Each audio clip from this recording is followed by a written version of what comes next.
감사는 우리 신앙생활의 기초요, 기본입니다. 그런데 이 감사가 있는 사람과 또 감사가 없이 사는 사람은 얼마나 큰 차이가 있는지 몰라요.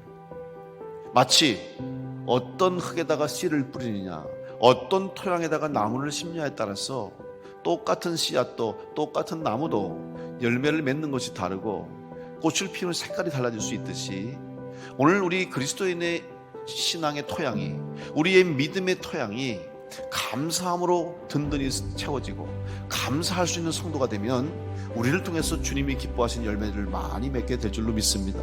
그러기 위해서는 먼저 여러분의 심령 속에 감사가 충만하게 채워져야 될 줄로 믿습니다.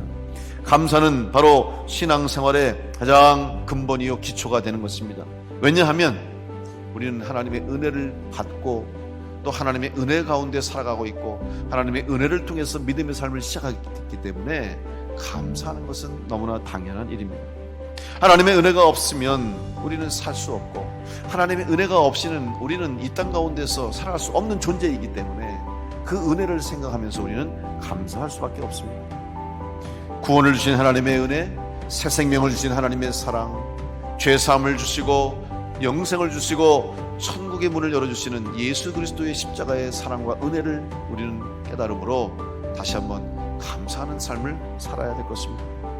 그렇다면 그리스도인으로서 감사할 수밖에 없고 또 감사의 삶을 살아야 되는데, 어떻게 하면 감사하는 자가 될 수 있고 또 감사하는 신앙의 삶을 살 수 있겠습니까?